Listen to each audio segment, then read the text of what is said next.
Hello everybody and welcome back to a brand new video. Make sure you like this video down below and subscribe to the channel if you are new. And we are currently in the start of February. We're currently around 20 months away or so from the 2022 midterm elections. I did my Senate prediction the other day.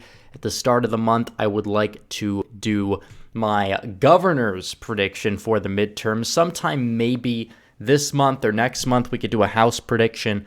I'll be talking about the individual races. I'm going to also be talking about potential primary challengers, states that would be good to have primary challengers for some of the weaker conservatives in certain places. But currently on the map, I have the red states filled out that are either not up in 2021 or 2022.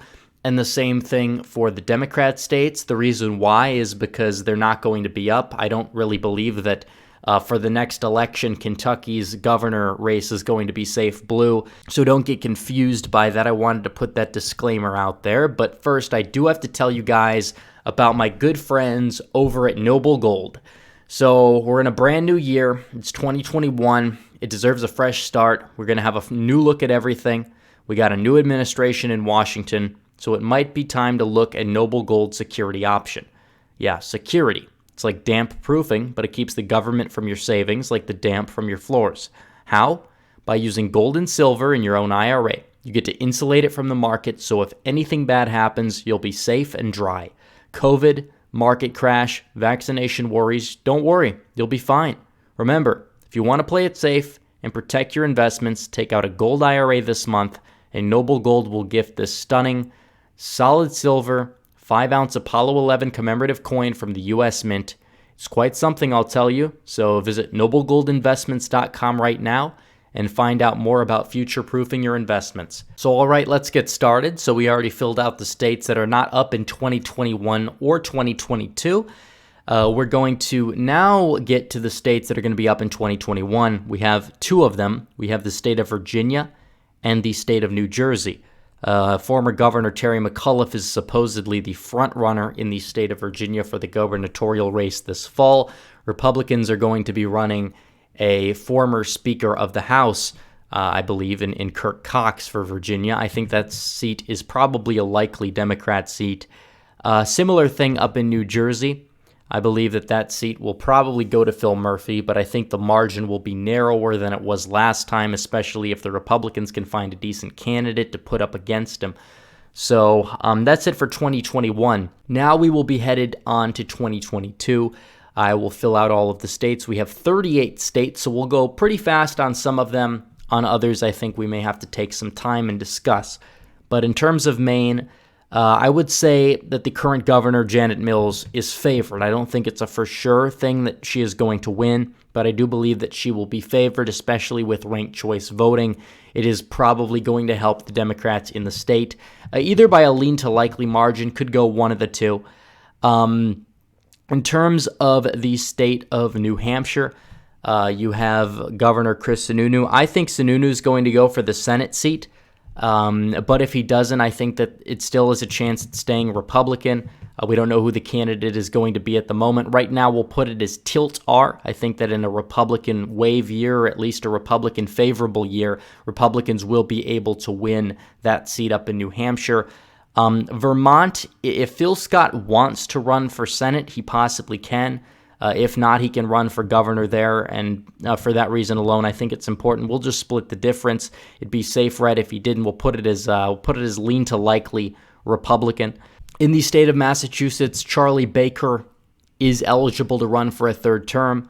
I've seen little to no indication of why he wouldn't, and he is extremely popular despite being a Republican in the state of Massachusetts. For that reason alone, we will put that seat as safe Republican. The state of Rhode Island, they have a new governor because of the fact of Raimondo serving in the Biden administration. So for right now, we'll put that as likely Democrat. We don't really know what Republican challenger will rise up to the occasion. The state of Connecticut, this is a state where you have Ned Lamont. It's possible that if Bob Stefanowski wants to run again, he actually could win. Lamont's not the most popular governor of the Northeastern Democrats. We're going to put that as lean Democrat. Delaware, That one I forgot to fill out. That is already filled in. That is a seat that is not movable because it was up for grabs in the 2020 election. Maryland, Larry Hogan can't run again. He has a lieutenant governor. He could make it closer than a traditional Maryland race, but I still think that it will stay in the hands of the Democrats in terms of being a flip to the Democrats in Maryland. New York, even though Cuomo is terrible, he is reveled and revered in the state of New York. I have no idea why, but that's just the way it works. He's probably going to easily win re-election in the state of New York if he decides to run again, which I believe he probably will, and there's just no real Republican challenger that will likely be able to rise up to the occasion. The state of South Carolina, will put that as it's probably going to be likely to say. Same thing with Tennessee, Alabama, Arkansas, where you'll see Sarah Huckabee Sanders most likely be the Republican nominee. Also, Missouri is red. Forgot to fill that out from earlier. The state of Iowa, I would put that as likely Republican. It's probably going to stay with the current governor, Kim Reynolds. Same thing with Ohio. I'd put Ohio as likely Democrat. I think that DeWine will get primaried out by somebody, and then I think that they will easily cruise to win the general election. So in terms of Georgia, this one is definitely a close state, a toss-up. Because it's a Republican year, I think that whoever defeats Brian Kemp in the primary will probably have a fairly easy chance at winning the general election in the state of Georgia, even if it is against Stacey Abrams, unless the Democrats actually manage to limit the Republican wave or win the generic ballot by a couple percentage points, which is possible even if Republicans do take back the House. It definitely rests on quite a bit, but you could see many candidates rise to the equation: Doug Collins, Vernon Jones, Herschel Walker potentially. Florida, DeSantis will win easy. I think it's likely to safe, even though Florida is typically immune to midterm waves. The Florida Democrat Party is in shambles, and as you know, DeSantis is a fairly popular governor. Illinois will likely be safe Democrat. Even though they hate their governor, the state is definitely, for now, moving in a more Democrat direction. I think that could change in the future, but there's little to no indication so far that Pritzker is really at risk of losing re-election. So in terms of Oregon, that's Kate Brown's seat. She's going to likely be retiring. I'll put that one as likely, if not safe, Democrat. California as well, even though Newsom is very unpopular among the Republican Party and unpopular nationwide. It is California we are talking about here. Looking at the other elections here, Republicans are at 18 seats currently. The Democrats are at 15. There are 17 seats remaining. I believe Oklahoma, Nebraska, South Dakota, Wyoming, and Idaho. These are going to be 5 seats that are going to be staying with the Republican Party, almost certainly. Kansas, I think, is going to be a flip. You have a Democrat governor who's not unpopular, but I think if Republicans can find a decent candidate, they will be able to win, especially in a red wave year. I don't think it's going to be by a massive margin, but I think by a few points. I think Kansas is going to be a flip for the Republican Party. So they're already at 24. They'll hold the governorships with 2 wins. I think they'll get one of them in Alaska. We'll put that one as likely Republican. The state of Hawaii will fill in blue on the map here, even though David Ige is not exactly the most popular individual. He's not going to be able to run for another term, and even if he was able to run for another term, he probably would get primary. Tulsi Gabbard would be a good choice, actually, in the state of Hawaii. If she wanted to run for governor, that would be interesting. If she wanted to kind of, prop up her name on the national scene, could, govern in a populist manner in a way that doesn't patronize dissidents. She's definitely been one of the more civil individuals on the left over the years. Would be probably a good choice for Hawaii, probably the best they could do. So Texas. Texas is a state that Greg Abbott will likely run for re-election. He probably will win, even if it is against Beto O'Rourke, because he's not exactly the best candidate. Obviously, he's taken toll in terms of his nationwide favorability and Texas favorability since the end of the 2018 election. A lot of his antics on the presidential campaign trail weren't exactly up to par, and a lot more skeletons in his closet have been unearthed since then. So I believe Texas, even if Beto does decide to run, I think that Greg Abbott is likely going to win in the state of Texas. Moving forward, we have 4 Rust Belt states: Pennsylvania, Michigan, Wisconsin, and Minnesota. All 4 are competitive at the presidential election, to a lesser extent the state of Minnesota, which drifted away this cycle. Bad things happen in Minnesota. We see it all the time. It's probably going to be lean to likely Democrat. I don't know a Republican that's really going to be able to step up to the challenge anyways.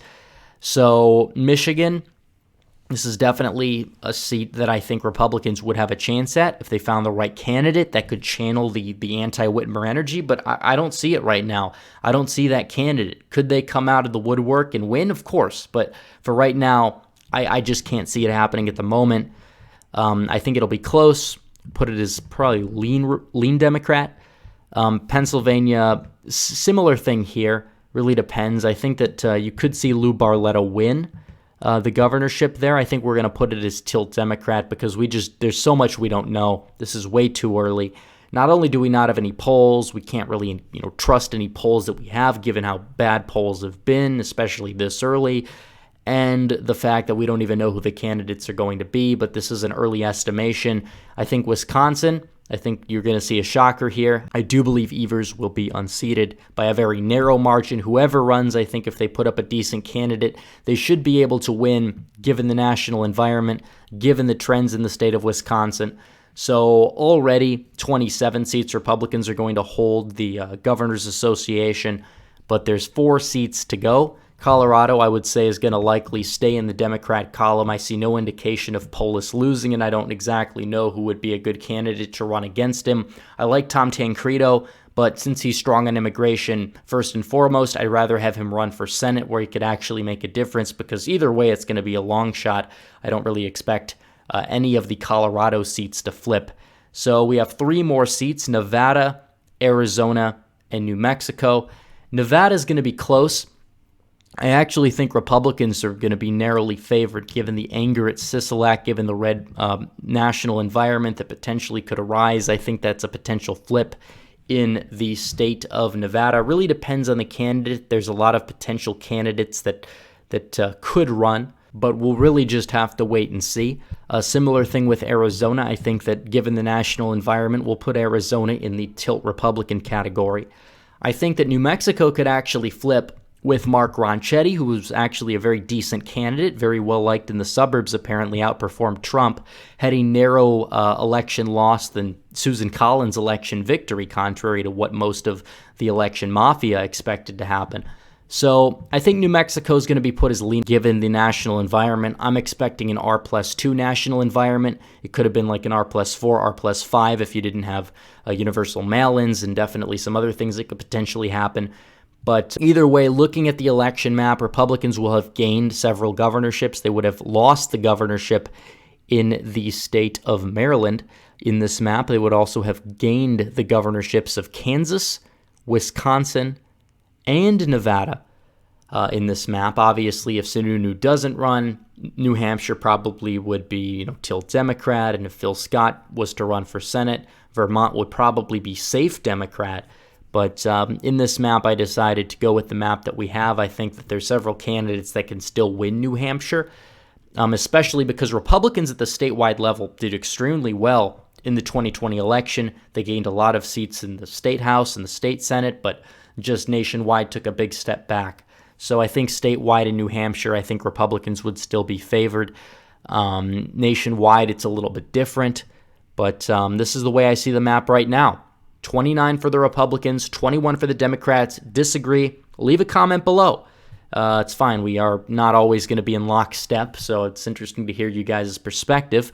Anyways, guys, thanks for watching this video. Please like this video down below, comment down below, subscribe to the channel, hit the bell for notifications so you never miss another video. Follow me on social media, including Alt Tech. The link is in the description. As always, guys, thanks for watching. Red Eagle, out.